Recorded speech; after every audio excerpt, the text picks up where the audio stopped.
Merci d'être sur la télévision. Labari poursuit le journal de ce jour, vendredi 10 mars 2023. Mesdames, Messieurs, bonsoir et bienvenue à tous. Visite ce matin du ministre du Commerce dans plusieurs marchés de la capitale et dans certains magasins. L'objectif de ce déplacement, c'est de faire le point du dispositif, notamment de la disponibilité, mais aussi de l'accessibilité des produits de première nécessité à l'approche du mois béni de Ramadan. Le résumé avec Ismaël Moumouni et Ismaël Abdoulaye. S'inquiéter de la disponibilité des produits, mais surtout leur accessibilité, au motif de cette visite terrain du ministre du Commerce, et cela à moins de quelques jours du mois béni de Ramadan. Le ministre s'est rendu au marché des légumes, Zadolé, puis marché des céréales, situé à Katako, avec un impressionnant stock, puis direction au centre commercial Baba Ahmed, là aussi une abondance de produits. Le magasin Moussala Rabou, Nantakoussa et celui de Oudouinoussa ont reçu la visite du ministre. Ce dernier tire un bilan positif à l'issue de cette visite. Je suis entièrement satisfait. Je peux vous dire que la satisfaction est totale au niveau des différentes instances où nous sommes allés. Les produits sont tous disponibles, qu'il s'agisse des céréales, qu'il s'agisse des légumes, qu'il s'agisse des autres produits, notamment le sucre, thé et autres, qui pendant la période de Ramadan constituent des produits de grande consommation. Tout cela est disponible non seulement à Niamey, mais aussi sur l'ensemble du territoire du pays. Et donc par rapport à cela, je voudrais vraiment féliciter les commerçants du Niger, les entrepreneurs, les opérateurs économiques, parce qu'ils font un effort extraordinaire pour assurer cet approvisionnement. Les différents opérateurs économiques que j'ai rencontrés, donc sur les différentes rubriques céréales, légumes, autres vivres, ont tous pris l'engagement soit de baisser les prix ou en tout cas de les maintenir au niveau où ils sont déjà. Au nom des opérateurs économiques, le président de la Chambre de commerce et d'industrie salue cette initiative.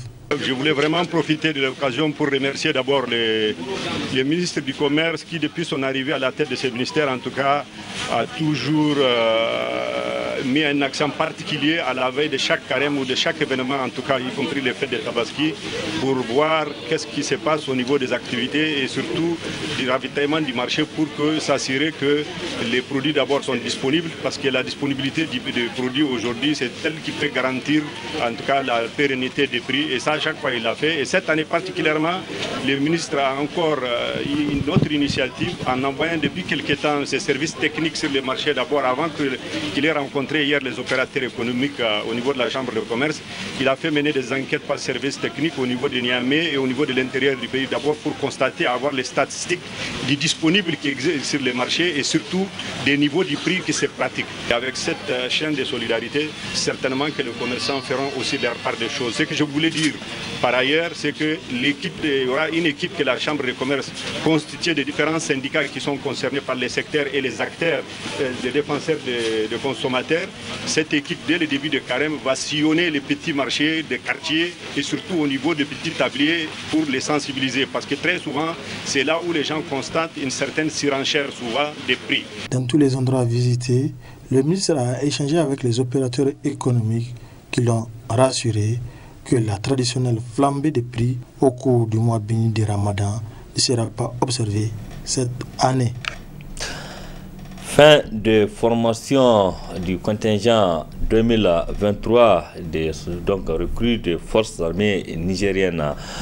Ils sont au nombre de 1596 soldats en fin de formation qui ont été présentés devant les couleurs nationales. C'était ce vendredi matin au centre d'instruction GI Tondibia. C'était en présence du ministre de la Défense nationale, de la hiérarchie des forces armées nigériennes et des forces de sécurité et de défense et de sécurité.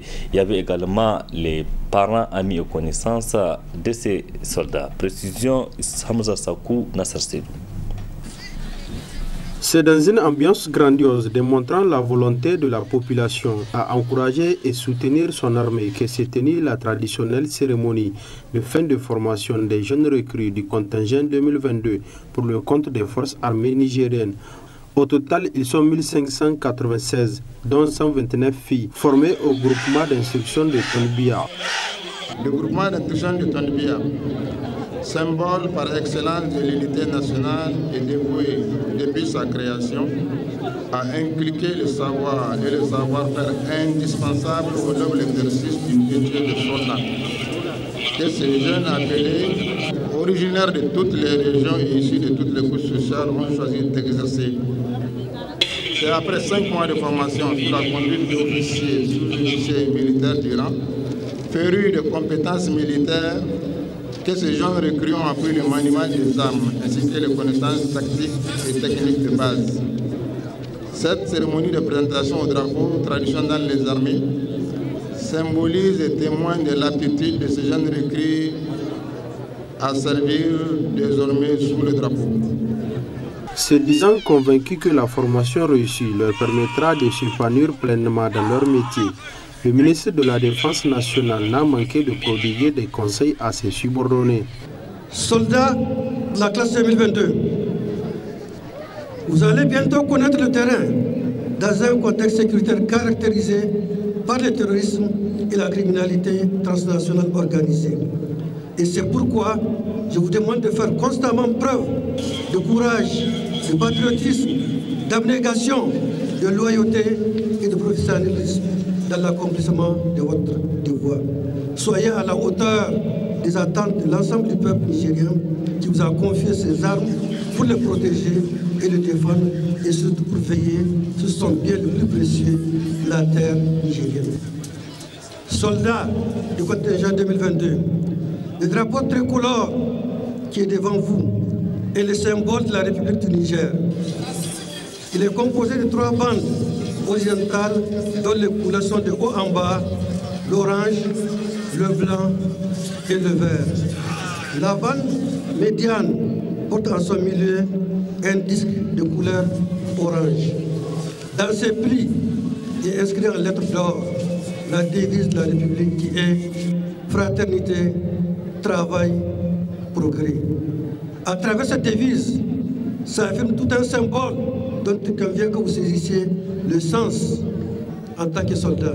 Cette sortie du contingent 2022 est ornée de remises de prix individuels et collectifs aux meilleurs recrues, ayant été remarqués pour leur courage et savoir-faire dans plusieurs disciplines lors de cette formation.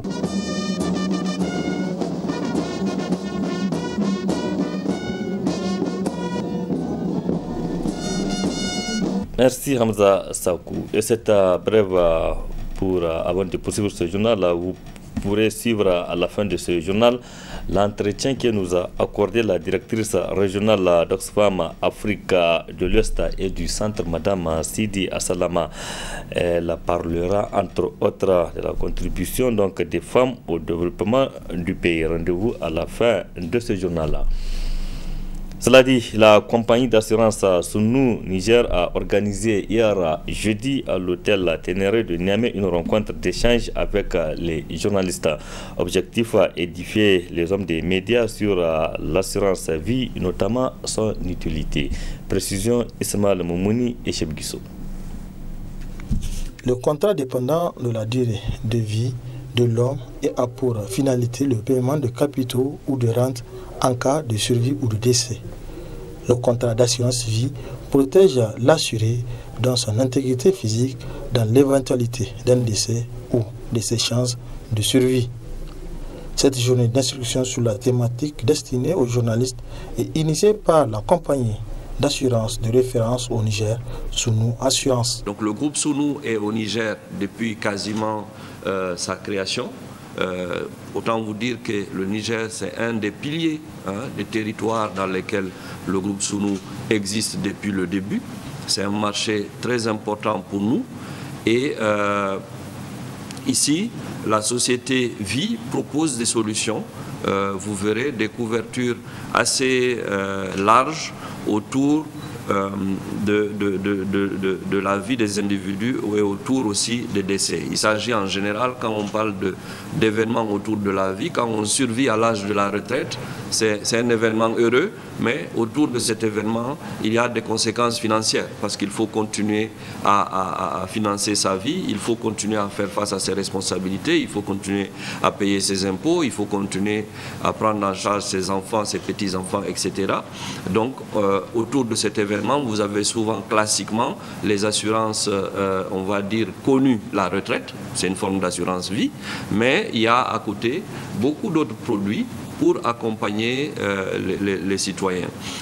Les journalistes ont été édifiés sur l'assurance vie. À l'issue de cette formation, on a beaucoup appris sur l'assurance vie qui, d'après les explications des différents agents qui ont présenté les exposés lors de cette journée, que l'assurance vie est très importante pour non seulement assurer sa retraite, mais aussi assurer l'avenir de ses enfants, même après le décès. Pour un travailleur, un fonctionnaire, un employé, ce qui est recherché, c'est justement cette garantie que même après la retraite, on pourrait espérer vivre décemment. Et c'est ça que propose l'assurance vie de Sounou. Et nous estimons que c'est quelque chose d'assez intéressant, d'assez bien, en tout cas qui va intéresser chaque employeur et chaque employé aussi. Leader de l'assurance vie en Afrique subsaharienne francophone, Sounou Assurance offre à la population une protection contre le risque du décès ou une épargne dans l'optique de s'assurer d'un complément de revenus au moment de la retraite.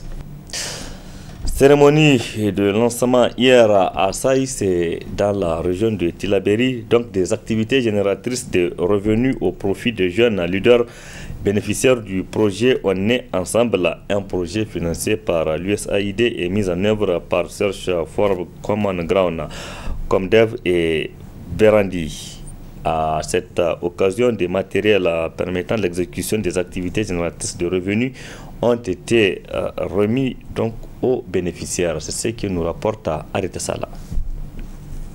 C'est pour renforcer la résilience des jeunes face à l'extrémisme violent que le projet On est ensemble a initié des activités génératrices de revenus au profit des jeunes leaders, dont cette cérémonie consacre le lancement de ces activités dans la commune de Saï. Un projet mis en œuvre par Search for Common Ground, Comdev et Berandi. Il s'agit principalement de 5 AGR, donc on a la restauration, on a la location chaises, bâches et sonorisation, nous avons le centre informatique, nous avons aussi la viculture qui est sur un site ici à 3-4 km.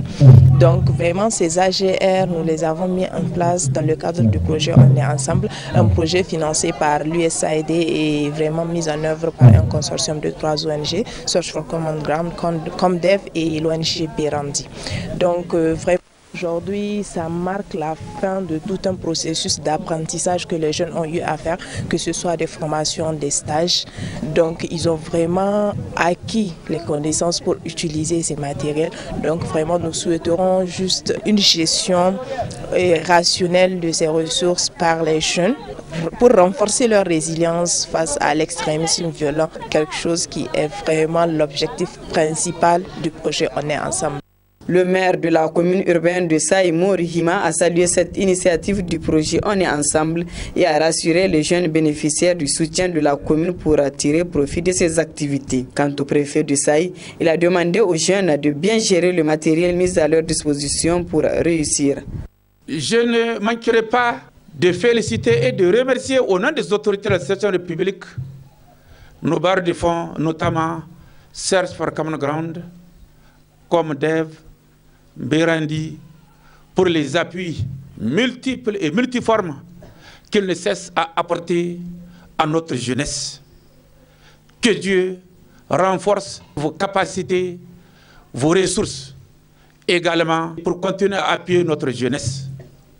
Et je demanderai, à partir de cet instant, à la jeunesse qui est régulièrement appuyée, qui est régulièrement encadrée, de prendre soin tout ce qu'on arrive à mettre dans leurs mains pour une gestion saine transparente. C'est à travers les activités génératrices de revenus que la jeunesse arrive à se soutenir, à apporter secours à ceux qui sont dans des situations lamentables, à ceux qui sont dans la situation de vulnérabilité. Je vous demanderai de les gérer avec toute transparence possible, afin que vous puissiez les renforcer d'ici 1 an, 2 ans, et remplacer le matériel usé. Le préfet, le maire et les invités ont visité les matériels mis à la disposition de ces jeunes leaders.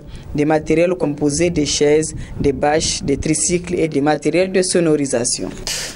Merci Areta Salah. De ça, rendons-nous à Dosso, où l'autorité de régulation de la commande publique a organisé une session de formation. Elle a porté sur le cycle de la commande publique, axé sur les points de contrôle à l'aune de la nouvelle réglementation. Cette formation est destinée au corps de contrôle. La précision dans cet élément.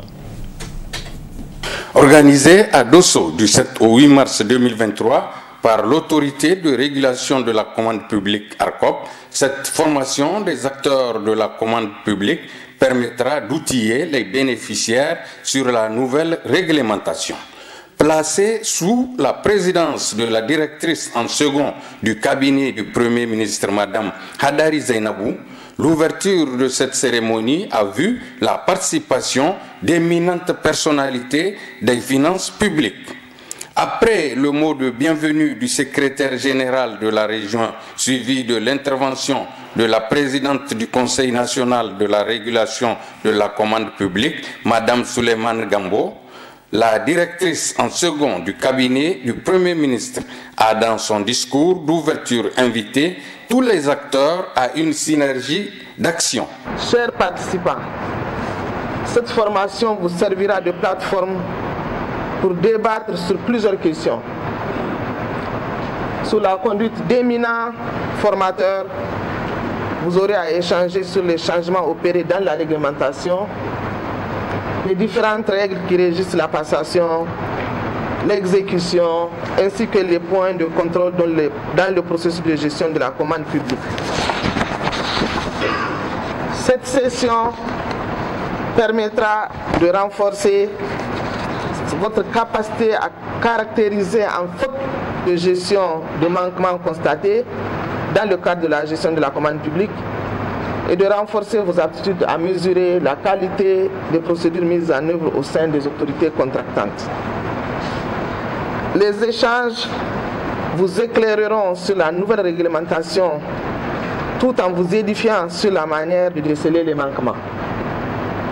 Je vous exhorte à participer pleinement en accordant une attention soutenue aux échanges afin d'en tirer le meilleur profit. Sur ce, je déclare ouverte la session de formation des corps de contrôle sur la commande publique.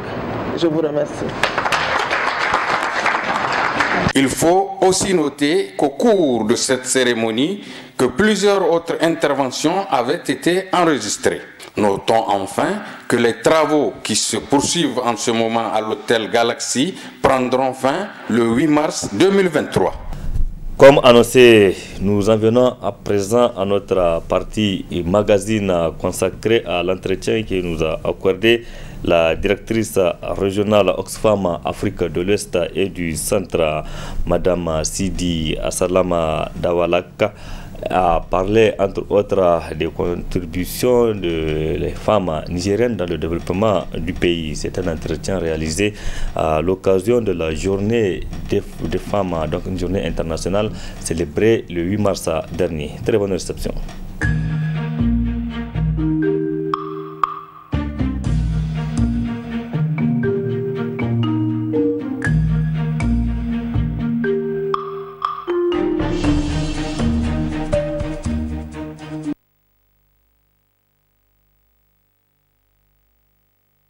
J'ai commencé à travailler dans une agence du gouvernement américain où j'ai occupé plusieurs postes, mais je vais peut-être juste mentionner les postes les plus importants.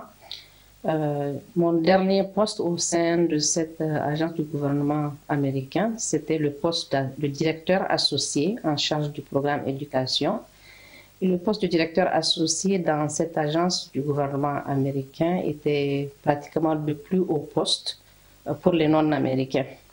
Ensuite, mon chemin m'a amené au niveau des ONG internationales. Je commençais avec Plan International, où j'ai d'abord occupé le poste de directrice des programmes, ici au Niger et ensuite au Sénégal. Au niveau du Plan International, mon deuxième poste était le poste de directrice adjointe en charge des programmes, mais aussi responsable de mobilisation de ressources. J'ai ensuite quitté Plan International pour rejoindre Oxfam et mon premier poste était le poste de directrice pays à Oxfam au Niger. J'occupe actuellement le poste de directrice régionale pour l'Afrique de l'Ouest et du Centre où je coiffe 12 pays, dont 10 en Afrique de l'Ouest et 2 en Afrique centrale.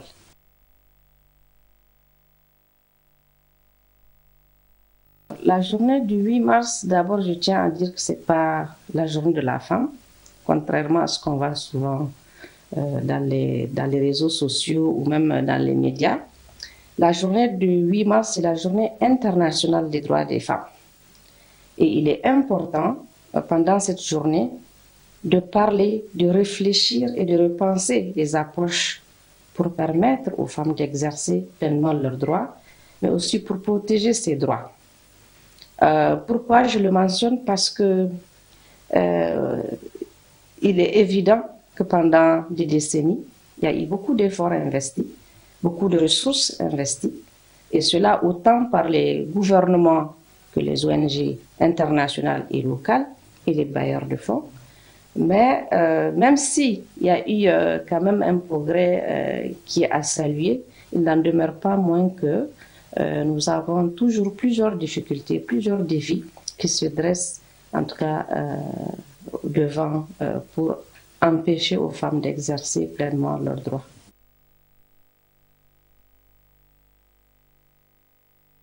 Dans mon organisation, Oxfam, nous, on parle souvent du droit au numérique.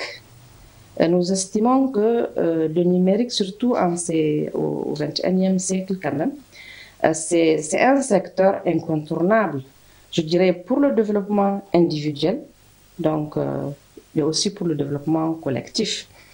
Alors, il n'en demeure pas moins que l'accès, disons, au numérique, à la technologie aujourd'hui, n'est pas une réalité, surtout au niveau des femmes, et surtout celles qui sont en milieu rural. Donc, il est aisé d'aller dans un milieu, dans un village, je dirais, vous allez constater que les rares personnes qui disposent d'un téléphone sont des hommes. Bien entendu, ce n'est pas parce que les femmes ne veulent pas avoir ces téléphones, mais souvent c'est parce qu'elles n'ont pas les moyens financiers pour pouvoir avoir ce genre d'outils extrêmement importants.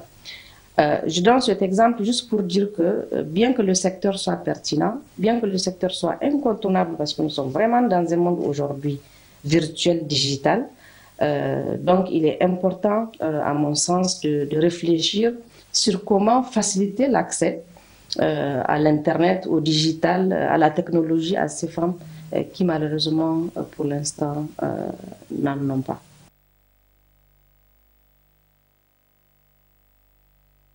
À mon sens, la journée internationale des droits des femmes, c'est une journée où les femmes et les hommes doivent prendre du recul pour voir concrètement pourquoi est-ce que l'avancée en termes d'exercice des droits des femmes est timide, malgré tous les investissements qu'il y a eu au niveau des États, comme je disais tout à l'heure, au niveau des ONG et des bailleurs.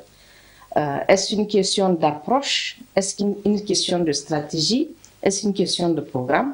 Je pense qu'il est temps aussi souvent de faire le bilan, au lieu de répéter tout le temps les mêmes activités, les mêmes programmes, les mêmes projets.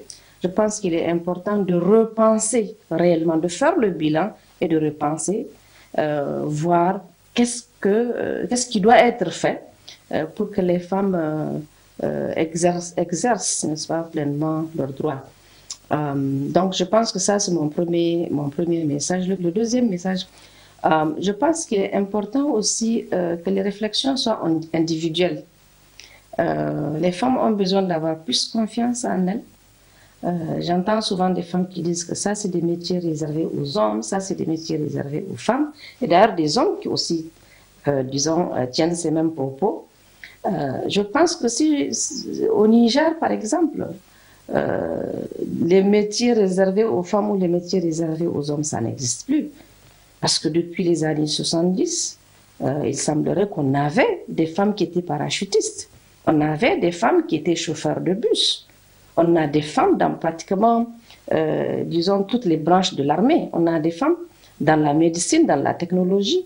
Donc je pense que ça fait quand même des années que les femmes occupent plusieurs sphères professionnelles, plusieurs secteurs professionnels qui sont occupés par les hommes. Donc à mon sens, les femmes doivent avoir confiance en elles. Elles doivent avoir confiance en elles. Elles ne doivent pas tout simplement rester et s'attendre à la discrimination positive, ou elles ne doivent pas rester non plus attendre qu'il y ait des quotas pour pouvoir promouvoir et leur permettre d'exercer leurs droits.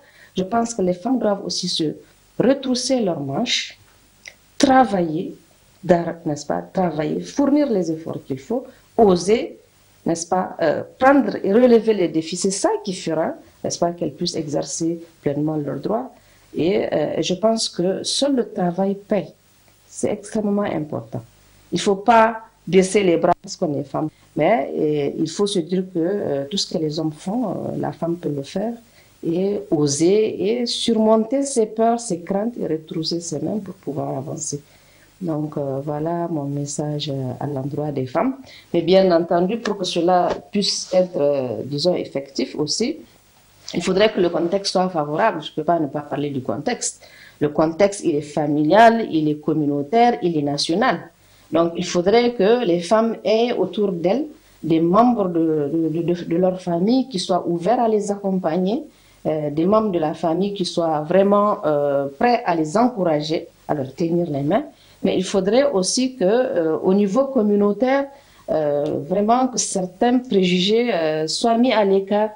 Je pense que c'est extrêmement important. Et enfin, au niveau national, je pense qu'il faut aussi qu'il y ait des règles et des lois qui puissent promouvoir les femmes. Alors, par rapport à cet aspect, je sais qu'il y a des règles et des lois. Mais le problème qui se pose, c'est que ces règles et ces lois ne sont pas forcément connues des personnes concernées. Donc, du coup, elles restent caduques. D'une part. De deux, je ne pense pas que dans tous les cas, les règles et les lois soient appliquées. Et tant qu'elles ne sont pas appliquées, je crains fort que les femmes ne puissent pas pleinement exercer leurs droits. C'est des femmes formidables qui inspirent aujourd'hui toute une jeunesse. Moi, je leur tire mon chapeau. Ce sont des femmes qui ont osé se lancer dans un secteur qui n'était pas connu des femmes, ou en tout cas où on n'avait pas... Peut-être qu'on avait des femmes, disons, devant la caméra, mais pas forcément devant des femmes derrière la caméra. Et ces réalisatrices, elles ont osé démontrer que les femmes aussi peuvent le faire. Donc, moi, je leur tire mon chapeau, je leur dis bravo, et vraiment qu'elles continuent à inspirer les jeunes femmes et les jeunes filles du Niger, de l'Afrique et pourquoi pas du monde, afin que plus de femmes leur emboîtent le pas.